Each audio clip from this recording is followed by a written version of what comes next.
Bonjour, bon début d'après-midi et bienvenue à l'émission. Le gouvernement Legault a déposé ce matin un projet de loi pour élargir l'accès à l'aide médicale à mourir. Si le projet de loi est adopté, il sera possible de faire ce qu'on appelle une demande anticipée. Une demande faite au premier stade d'une maladie grave et incurable. C'est des mots importants, grave et incurable, qui provoquent l'inaptitude. L'exemple qu'on donne souvent, c'est le diagnostic de la maladie d'Alzheimer. Le projet de loi inclut aussi les handicaps neuromoteurs graves, comme la sclérose en plaques, par exemple, pour accéder à l'aide médicale à mourir. Il exclut, par contre, et c'est important, les troubles mentaux, comme la schizophrénie, par exemple. C'est un débat délicat, émotif, qui fait appel à nos valeurs, mais il faut le souligner, il a été fait, ce débat-là, dans une grande sérénité, de façon non partisane par nos élus. Voyons si la sérénité va régner avec nos mordus aujourd'hui. Michel Courchaine, Jean-François Lisée, Dimitri Soudas et Françoise Boivin. Bon début d'après-midi à vous quatre. Bonjour. Salut. Bonjour. Salut. Vous avez vu une petite fenêtre s'ouvrir. C'est qu'en ce moment même, celle que vous voyez, c'est la députée de la CAQ de Roberval, Mme Guillemette, qui parle avec la ministre Sonia Bélanger des détails de ce projet de loi. Quand la période de questions va commencer, nous irons entendre les réponses. Juste pour vous donner un aperçu de ce dont on parle lorsqu'il est question d'accès à l'aide médicale à mourir, regardez les chiffres de la progression. 2016, près de 500 personnes. 2017, autour de 850. 2018, 1236, 2019, 1602, 2020, 2275 et 2021, plus de 3200, enfin près de 3300 personnes ont eu recours à l'aide médicale à mourir. Donc, c'est en progression d'année en année au Québec. OK. Donc, je me demande si on passe à la période de questions avec Mme Bélanger. On va aller l'écouter et on revient à les mordus dans un instant. Bonjour, mesdames. Sur les maladies mentales, j'essaie de comprendre pourquoi c'est comme si on dirait que vous faites un statement pour dire que la maladie mentale n'est pas une maladie grave. Si vous ne vouliez pas que ce soit inclus dans les soins de fin de vie, vous avez juste à pas le mettre dans le projet de loi, mais là, on dirait que vous allez un rang plus loin en prenant la peine de dire que c'est exclu. Pourquoi? Bien, en fait, pourquoi on le mentionne clairement, c'est que ça a quand même été discuté, si je ne me trompe pas, lors de la commission spéciale sur les soins de fin de vie. Le trouble mental était à votre agenda. Et c'est pour ça qu'on prend la peine de mentionner qu'on ne le mettra pas. Puis je vais laisser Nancy, puis je vais vous revenir après pour préciser si ma je peux réponse. me permettre. En fait, en enlevant la clause de vie, de mort imminente, il faut venir encadrer les troubles mentaux. Sinon, on aura là une porte ouverte. Là. Et les experts et les gens en commission sont venus nous dire que bon, c'est difficile là, de faire... de dire que c'est irréversible. Donc, je pense que ce sujet-là, à lui seul, est très sensible. Et à cause qu'on a enlevé le soin de fin de vie, il faut venir encadrer le trouble mental. Oui. Peut-être si je peux préciser.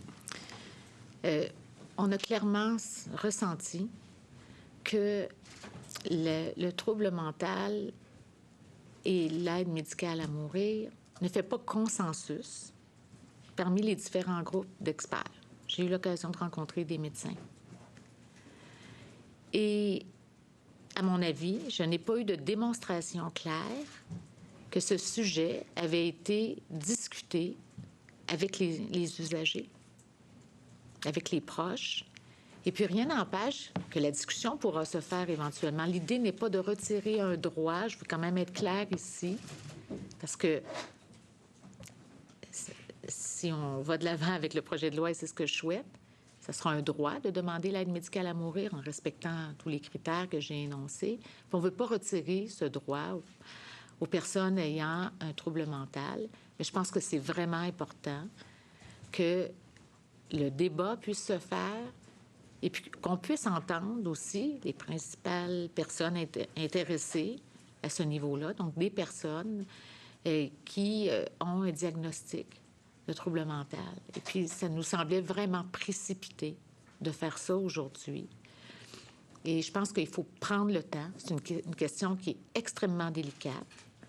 On l'a vu au niveau fédéral, ils l'ont intégré dans le code criminel. Ils ont mis la notion handicap et la notion de trouble mental.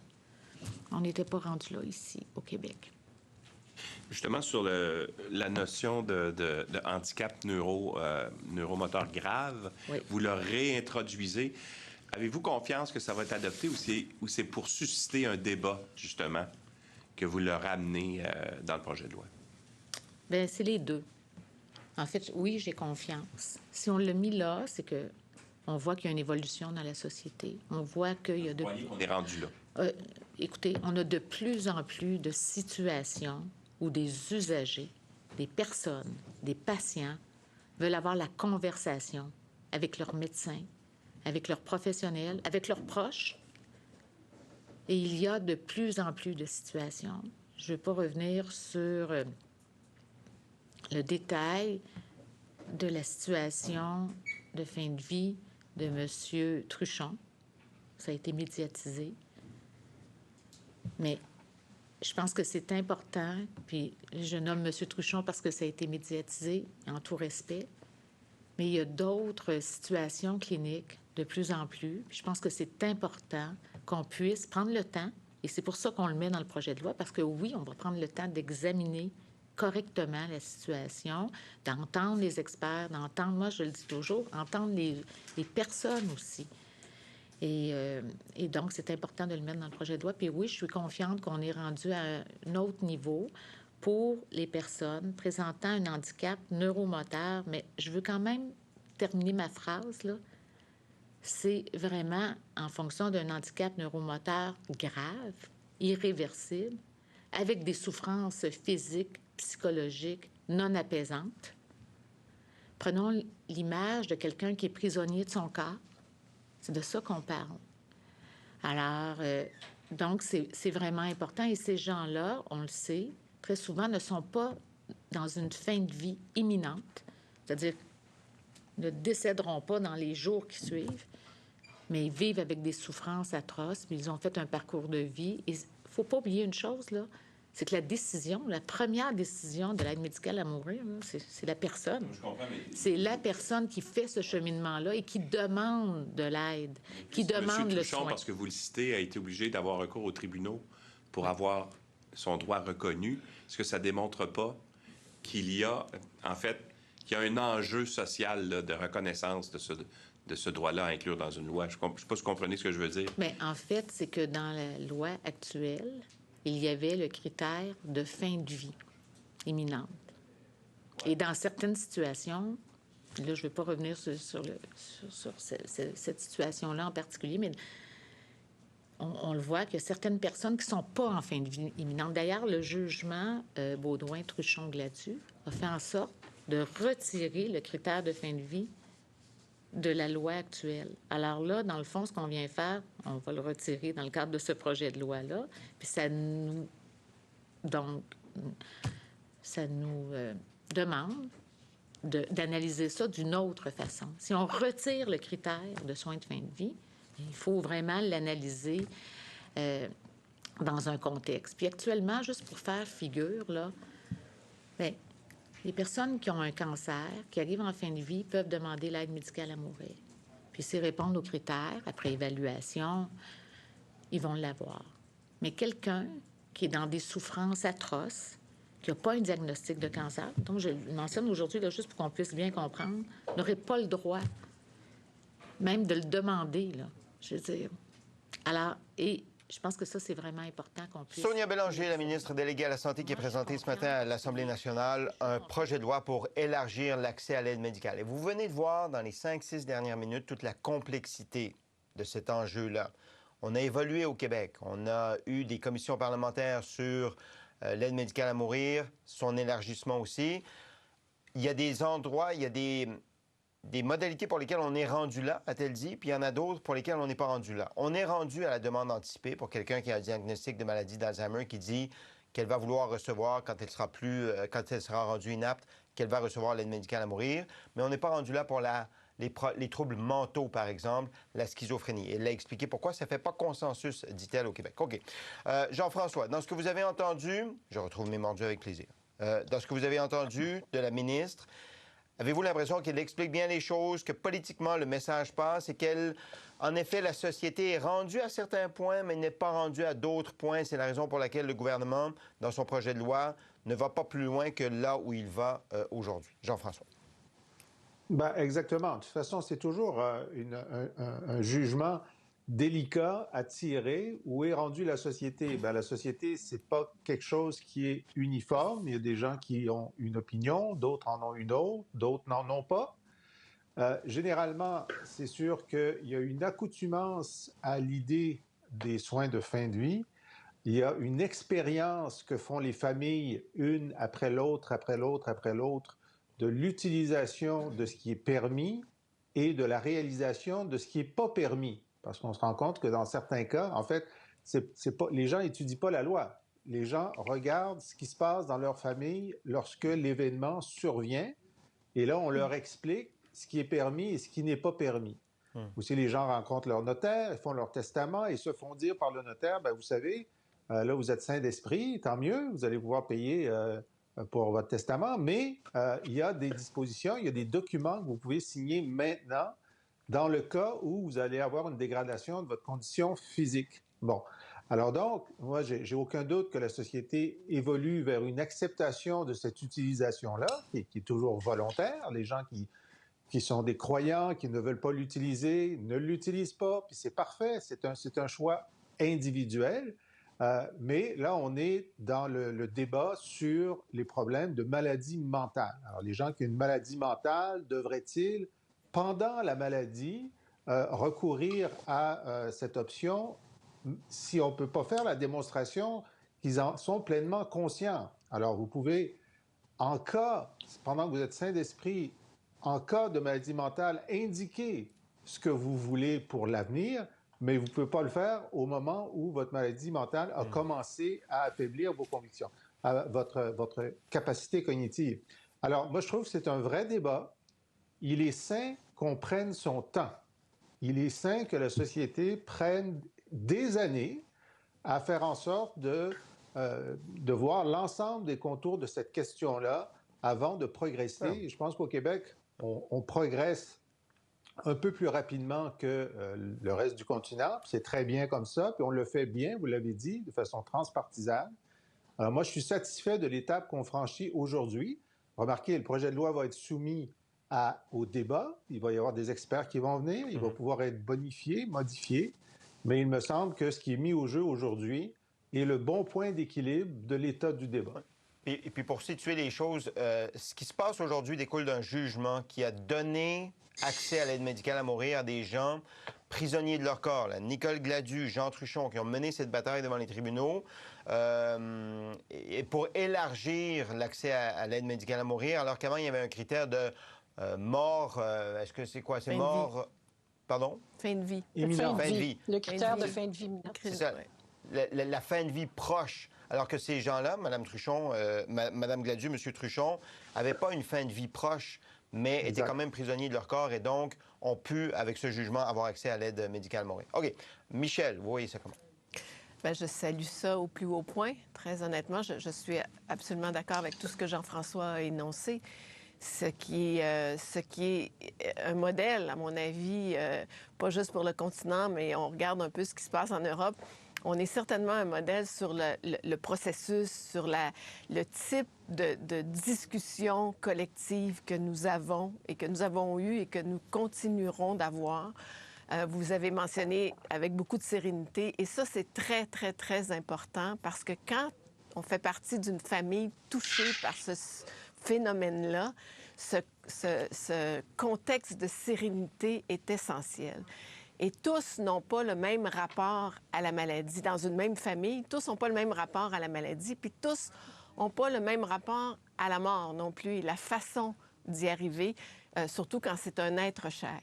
Alors, c'est important que sur le plan gouvernemental ou lorsqu'on fabrique ces lois, c'est important qu'on sente comme citoyens que ceux qui sont nos législateurs ont pu mener ces conversations-là avec toute la lucidité, le réalisme, mais la sérénité requise pour que ça puisse nous donner confiance comme citoyens, qu'on peut aussi avoir ces discussions-là avec nos proches, puis avec, évidemment, les médecins qui, dans la loi, ont un rôle extrêmement important. En cas d'inaptitude, les médecins ont ce rôle très important. Et si je peux me permettre, Sébastien, de dire à ceux qui nous écoutent que si jamais il y a une situation comme celle-là qui se présente, l'importance de pouvoir avoir un dialogue familial élargi. Parce que les problématiques viennent toutes de là.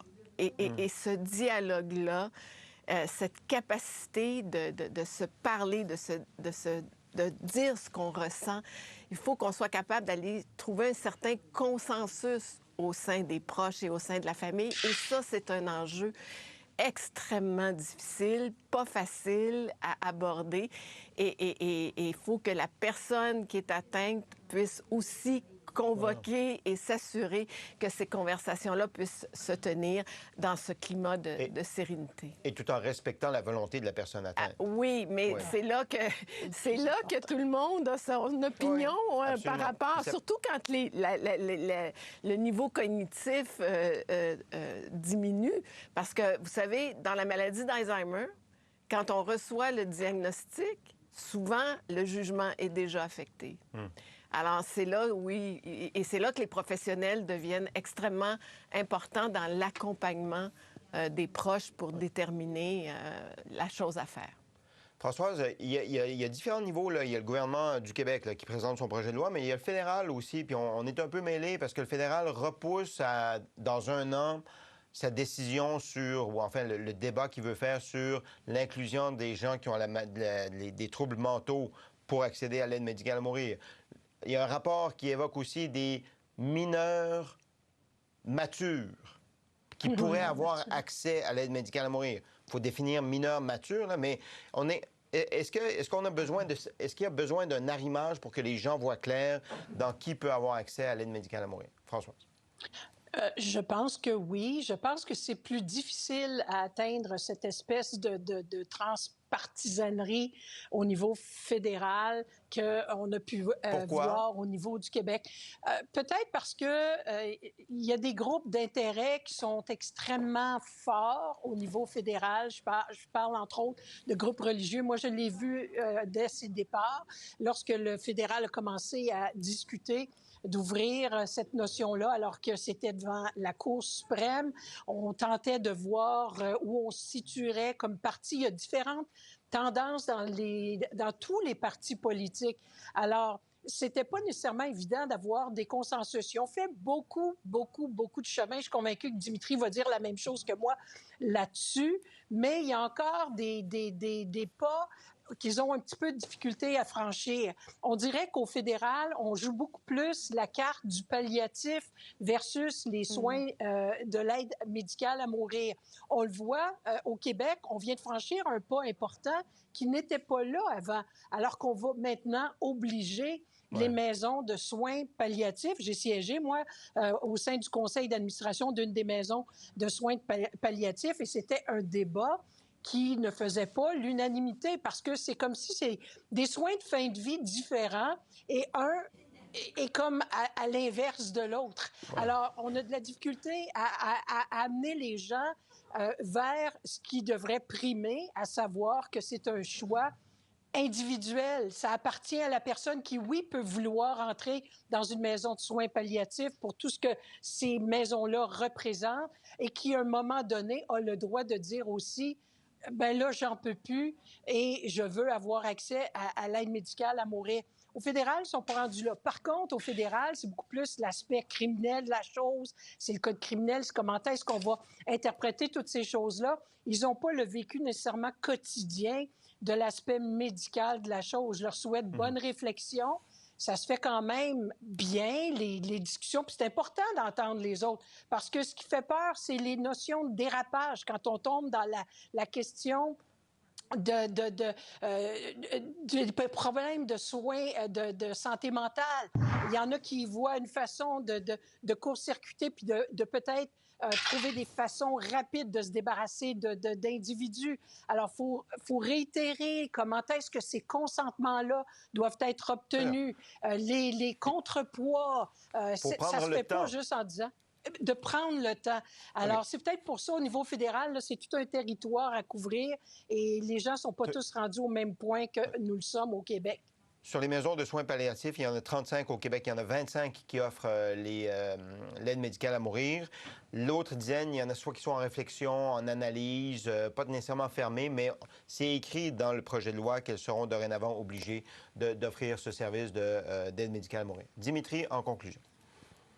Bien, si vous lisez ce que le docteur Michel Bureau, qui était le président de la commission sur les soins de fin de vie, et ce qu'il a dit, et je suis entièrement d'accord, ça encadre bien la sensibilité et l'importance du débat. Et comme l'a dit Jean-François, il faut prendre son temps. Parce que ce que le docteur Bureau a dit, et je le cite, c'est « La population doit comprendre que c'est un soin d'exception.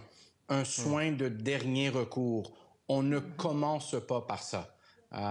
Et c'est très important de trouver pas un équilibre, parce qu'ici, on parle de faire la bonne chose. Il ne faut pas nécessairement et uniquement suivre les sondages et l'opinion publique. On ne peut pas avoir un débat plus délicat que les paramètres et comment encadrer la fin de vie précipitée. Au Québec, par exemple, Jean-François, vous avez fait allusion qu'on est plus avancé que n'importe quelle autre juridiction sur le continent. J'irai plus loin.